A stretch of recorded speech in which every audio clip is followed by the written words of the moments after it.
نحمده ونصلي على رسوله الكريم اما بعد رب اشرح لي صدري ويسر لي امري واحلل عقدة من لساني يفقهوا قولي رب زدني علما۔ مجالس سیرت النبی صلی اللہ علیہ وسلم کی 26ویں مجلس ہے۔ آپ صلی اللہ علیہ وسلم کی ساری اولاد سوائے حضرت ابراہیم کے جو ماریہ قبطیہ سے تھے، باقی آپ کی ساری اولاد قاسم اور عبداللہ جو آپ صلی اللہ علیہ وسلم کے 2 بیٹے تھے، اور 4 بیٹیاں زینب، رقیہ، ام کلثوم اور حضرت فاطمہ الزہرا، یہ سب اولاد آپ کی حضرت ختیجہ سے تھی۔ آپ صلی اللہ علیہ وسلم کی عمر مبارک شادی کے بعد 27 سال ہوئی تو اللہ تعالیٰ نے آپ کو بیٹا عطا کیا جن کا نام آپ نے قاسم رکھا۔ اسی قاسم کی نسبت سے ہی آپ صلی اللہ علیہ وسلم کی کنیت ابو القاسم مشہور ہے۔ تو عرب میں چونکہ کنیت قابل فخر سمجھی جاتی تھی، جو کہ عموماً پہلی اولاد کے نام پر رکھی جاتی تھی، وہ پہلی اولاد چاہے لڑکا ہوتا یا لڑکی ہوتی۔ آپ صلی اللہ علیہ وسلم کی کنیت بھی ابو القاسم کے نام سے مشہور ہے۔ یہ قاسم آپ صلی اللہ علیہ وسلم کے پہلے بیٹے ہیں۔ یہ جب پایوں چلتے تھے تو ان کا انتقال ہو گیا تھا۔ حضور صلی اللہ علیہ وسلم کی اولاد میں حضرت قاسم سب سے پہلے پیدا ہوئے اور سب سے پہلے فوت ہو گئے۔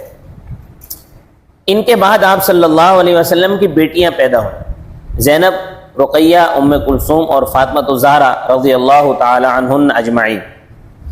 اللہ تعالیٰ نے آپ صلی اللہ علیہ وسلم کو نبوت ملنے کے بعد دوسرا بیٹا عطا کیا جن کا نام عبداللہ تھا۔ آپ صلی اللہ علیہ وسلم ان کو طیب کہہ کر پکارتے تھے اور والدہ ان کو طاہر کہہ کر پکارتی تھی۔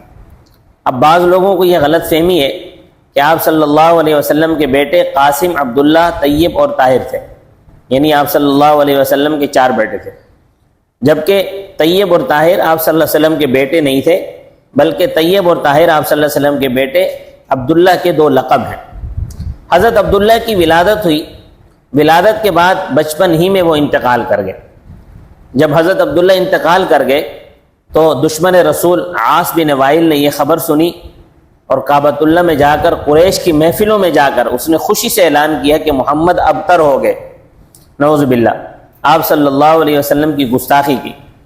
اللہ تبارک و تعالی نے آپ صلی اللہ علیہ وسلم کو تسلی دیتے ہوئے سورۃ الکوثر نازل فرمائی، انا اعطیناک الکوثر فصل لربک وانحر ان شانئک هو الابتر، یقیناً ہم نے تجھے کوثر، حوض کوثر اور بہت کچھ دیا ہے، بس تو اپنے رب کے لیے نماز پڑھ اور قربانی کر، یقیناً تیرا دشمن ہی لاوارث اور بے نام و نشان ہے۔ آپ صلی اللہ علیہ وسلم کو خیر کثیر عطا کیے جانے کی بشارت دی گئی اور ساتھ میں یہ کہا گیا کہ آپ کا دشمن ابتر ہے۔ چنانچہ حضرت عبداللہ دوسرے بیٹے بھی پیدا ہوئے اور یہ بھی بچپن میں انتقال کر گئے۔ آپ صلی اللہ علیہ وسلم کے تیسرے بیٹے ابراہیم ہیں، جو آپ صلی اللہ علیہ وسلم کی باندی ماریہ قبطیہ رضی اللہ تعالیٰ عنہا سے 8 ہجری میں مدینہ المنورہ میں پیدا ہوئے۔ یہ آپ صلی اللہ علیہ وسلم کی سب سے آخری اولاد ہے۔ جس طرح قاسم سب سے پہلے بیٹے تھے، اسی طرح ابراہیم سب سے آخری بیٹے تھے۔ آپ صلی اللہ علیہ وسلم نے حضرت ابراہیم کا عقیقہ کیا، 2 مینڈھے ذبح کیے، بچے کے سر کے بال منڈوائے اور ان بالوں کے ہم وزن چاندی صدقہ فرمائی اور بال زمین میں دفن کر دیے۔ آپ صلی اللہ علیہ وسلم نے اس بچے کا نام حضرت ابراہیم علیہ السلام کے نام پر رکھا۔ اس موقع پر حضرت جبرائیل علیہ السلام نے آپ صلی اللہ علیہ وسلم کو السلام علیکم یا ابا ابراہیم کہہ کر مخاطب فرمایا۔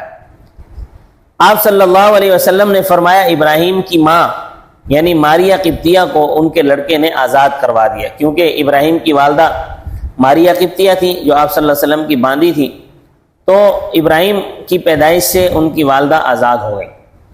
آپ صلی اللہ علیہ وسلم کے یہ بیٹے بھی صرف 18 ماہ جو دودھ پینے کا زمانہ ہے اس میں زندہ رہے۔ 10 ہجری میں حضرت ابراہیم کا بھی انتقال ہو گیا۔ جس دن حضرت ابراہیم کا انتقال ہوا، اتفاق سے اسی دن سورج بھی گرہن ہو گیا۔ عرب میں یہ عقیدہ تھا کہ اگر کوئی بڑا شخص مرتا ہے تو سورج گرہن ہو جاتا ہے۔ تو آپ صلی اللہ علیہ وسلم نے اس عقیدہ فاسدہ کے رد کرنے کے لیے خطبہ دیا، جس میں فرمایا کہ چاند اور سورج اللہ تعالیٰ کی نشانیاں ہیں، کسی کے مرنے یا جینے سے ان کو گرہن نہیں لگتا۔ اللہ تعالیٰ اپنے بندوں کو ڈراتا ہے کہ جب ایسا دیکھو تو نماز پڑھو، دعا کرو اور صدقہ کرو۔ آپ صلی اللہ علیہ وسلم کو اللہ تعالیٰ نے 3 بیٹے عطا کیے۔ قاسم جو آپ صلی اللہ علیہ وسلم کو 27 سال کی عمر میں آپ کو عطا کیے، لیکن بچپن میں ان کا انتقال ہوا۔ دوسرے بیٹے عبداللہ نبوت ملنے کے بعد آپ کو عطا کیا، ان کا بھی بچپن میں انتقال ہوا۔ تیسرا بیٹا 8 ہجری میں آپ صلی اللہ علیہ وسلم کو عطا کیا، ان کا بھی 18 ماہ بعد انتقال ہو گیا۔ یعنی اللہ تعالیٰ کا ایک عجیب نظام کہ انسانی خواہش اور فطری تقاضوں کی تکمیل کے لیے اللہ تعالیٰ نے آپ کو 3 بیٹے عطا کیے، اور اس کی یہ حکمت تھی کہ آپ صلی اللہ علیہ وسلم کی کمال مردانگی پر کسی کو عیب لگانے اور زبان درازی کرنے کی جرت نہ ہو۔ لیکن پھر کم عمری میں تینوں کو ہی واپس لے لیا، تینوں کا انتقال بچپن ہی میں ہو گیا، تاکہ آپ صلی اللہ علیہ وسلم کی ذات اقدس ان لوگوں کے لیے اطمینان قلب اور حصول صبر کا وسیلہ بن جائے جنہیں اللہ نے بیٹے عطا نہیں کیے یا بیٹے دے کر واپس لے لی۔ ایسے لوگوں کے لیے آپ صلی اللہ علیہ وسلم کی اس زندگی سے کتنا بڑا سبق ملتا ہے صبر کا۔ یعنی آپ صلی اللہ علیہ وسلم کی زندگی کے ہر حصے میں امت کے لیے سبق موجود ہے۔ لہذا آپ صلی اللہ علیہ وسلم کی زندگی کے اس حصے میں لوگوں کے لیے کتنا بڑا سبق ہے کہ جن کی نرینہ اولاد ہی نہیں، یا نرینہ اولاد تھی مگر بچپن میں انتقال کر گئی، تو ہم آپ صلی اللہ علیہ وسلم کی یہ زندگی اپنے سامنے رکھ کر اپنے لیے تسلی کا سامان رکھ سکتے ہیں۔ اگر آپ صلی اللہ علیہ وسلم کی زندگی کو بچپن سے دیکھتے ہیں تو بچپن میں آپ کو آپ کے والدین کی جدائی کا صدمہ برداشت کرنا پڑا۔ جب آپ پیدا ہوئے تب آپ کے والد نہیں تھے، والدہ کا 6 سال کی عمر میں انتقال ہوا۔ جب جوانی آپ صلی اللہ علیہ وسلم کو ملی تو آپ صلی اللہ علیہ وسلم نے بیٹوں کی جدائی کا دکھ آپ کو سہنا پڑا۔ تو اس سے امت کے لیے سبق ہے کہ جن لوگوں کی اولاد نہیں ہے ان کے لیے اس میں صبر کا بہت بڑا سامان ہے۔ آج معاشرے میں بہت سے کم عقل لوگ کہتے ہیں کہ یہ کیسی بیوی ہے، اس کے تو لڑکا ہی پیدا نہیں ہوتا، یہ تو صرف لڑکیاں ہی پیدا کرتی ہے، یا اس کی تو اولاد ہی نہیں ہو رہی، یعنی اس کے بچے ہی نہیں ہو رہے۔ بیٹا ہو یا بیٹی، اولاد ہو یا نہ ہو، یہ سب اللہ تبارک و تعالیٰ کے دست قدرت میں ہے۔ اللہ تعالیٰ نے قرآن میں فرمایا یَهَبُ لِمَن يَشَاءُ إِنَاثًا وَيَهَبُ لِمَن يَشَاءُ الذُّكُورَ أَوْ يُزَوِّجُهُمْ ذُكْرَانًا وَإِنَاثًا وَيَجْعَلُ مَن يَشَاءُ عَقِيمًا إِنَّهُ عَلِيمٌ قدیر۔ اللہ جس کو چاہتا ہے بیٹیاں دیتا ہے، جسے چاہتا ہے بیٹے دیتا ہے، یا انہیں جمع کر دیتا ہے، یعنی بیٹے بھی اور بیٹیاں بھی، اور جسے چاہے بانجھ کر دیتا ہے۔ وہ بڑے علم والا اور کامل قدرت والا ہے۔ اب اس میں نہ مرد کا کوئی کمال ہے اور نہ عورت کا کوئی قصور ہے۔ کسی عورت کا بیٹا ہونا یا بیٹی ہونا، یا کسی عورت کا اولاد ہونا یا کسی عورت کا بالکل اولاد نہ ہونا، یہ سب اللہ کے دست قدرت میں ہے۔ اس میں کسی کا کوئی دخل نہیں ہے، نہ شوہر کا نہ بیوی کا۔ نبی کریم صلی اللہ علیہ وسلم کی زندگی سے ہمیں یہ تعلیم ملتی ہے کہ ہم معاشرے میں دیکھتے ہیں کہ زوجین میں کئی دفعہ اس وجہ سے جدائیاں ہو جاتی ہیں کہ بیٹا پیدا نہیں ہو رہا۔ اب یہ تو اللہ تعالیٰ کی قدرت میں، لہٰذا نبی کریم صلی اللہ علیہ وسلم کی زندگی کے اس حصے میں ایسی امت کے ایسے لوگوں کے لیے تعلیمات موجود ہیں کہ بیٹا ہو یا بیٹی ہو، دینے والی ذات اللہ کی ہے۔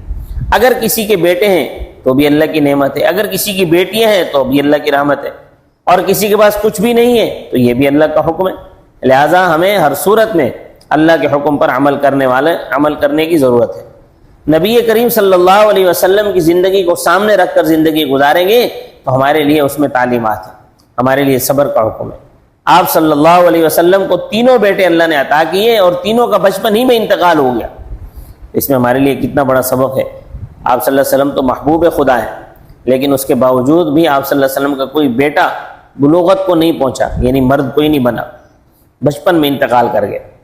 لہٰذا اس میں صبر کی تعلیم موجود ہے۔ اللہ تعالی ہمیں نبی صلی اللہ علیہ وسلم کی تعلیمات پر عمل کرنے کی توفیق عطا فرمائے۔ وما علینا الا البلاغ المبین۔